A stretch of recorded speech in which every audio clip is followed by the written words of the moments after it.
Ben doğarken zor doğum sonucu beyin hareket hücrelerimin bir kısmı ölmesi nedeniyle oksijensiz kaldığında dolayı ölmesi nedeniyle bedensel olarak dünyaya geldim.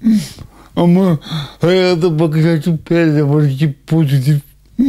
Hayatı seviyorum, gülmeyi seviyorum. Çünkü dünyaya niye geldiğimin bilincindeyim. Dünyaya bir kere geldiğimin ve bir defa gelme hakkımızın olduğu bilincindeyim. Bunu bilerek yaşıyorum ve engelliler için elimden geldiği kadar mücadele etmeye çalışıyorum. Ben kitap yazmaya lise yıllarında okulumuzdan çıkan biz öğrencilerin verdiği makale, şiir, fıkra gibi yazılardan oluşan bir dergimiz vardı. Okulumuzun aylık dergisi. O dergide dedim ki bir gün bu dergide bana ait bir şey olacak. İlk kitabımı 1998 yılında yayınladım ama şiir yazmaya başladığım tarih 1994 yılında. 6 tane şiir kitabı yayınladım. Ondan sonra engelliler üzerine yaptım. 3,5 yıllık bir araştırma sonucu Türkiye'de engelli olmak kitabımı yayınladım. Ondan sonra iki tane de kişisel gelişim kitabımı yayınladım. Ve davet edildiğim her yerde, yani Adana içinde, Adana dışında öğrencilerle, gençlerle söyleşiler yapıyoruz. İşte bir takım projelerde yer aldım. Ondan sonra kendim proje yaptım.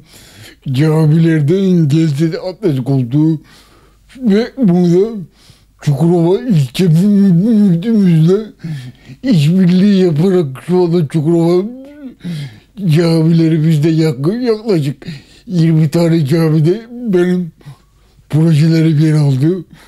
Ve orada şu anda millet rahat rahat abdest alıyor. Engelliler olsun, yaşlılar olsun, işte sırtı ağrıyanlar olsun.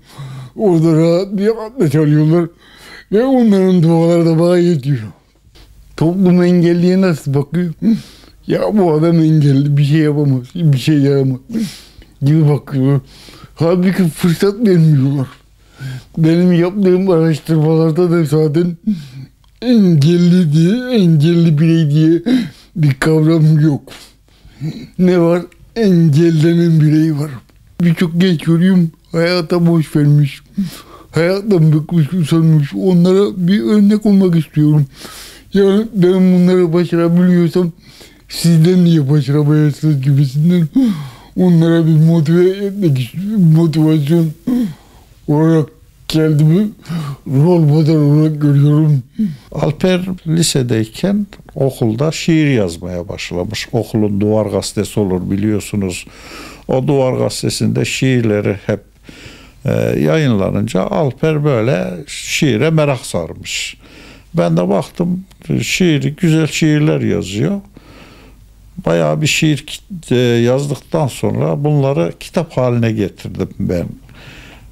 Ve ilk kitabı o şekilde sponsoru ben oldum daha doğrusu. Alper'in ilk kitabı o şekilde başladı. Engellilerle ilgili araştırma, inceleme, işte motivasyonlarla ilgili kitaplar yazmaya başladı. Böylece de 10 kitaba ulaştı Alper. 6 şiir kitabından sonra 4 tane de bu şekilde kitap yazdı. Engeline rağmen yaptığı işlerden dolayı tabii ki gurur duyuyoruz. Sadece kitap yazmıyor Alper. Engellerle ilgili başka çalışmaları da var Alper'in. Alper'le ben her şeyimi konuşurum. Yani bir arkadaş gibiyik. Eve geldiği zaman öyle bağırıp çağıran bir çocuk değil. Hayat dolu bir çocuk. Alper kitap yazar. Şeye gider, kitap fuarlarına gider. Yani onlarla mücadele ediyor Alper işte. Mutlu oluyor, gururlanıyor.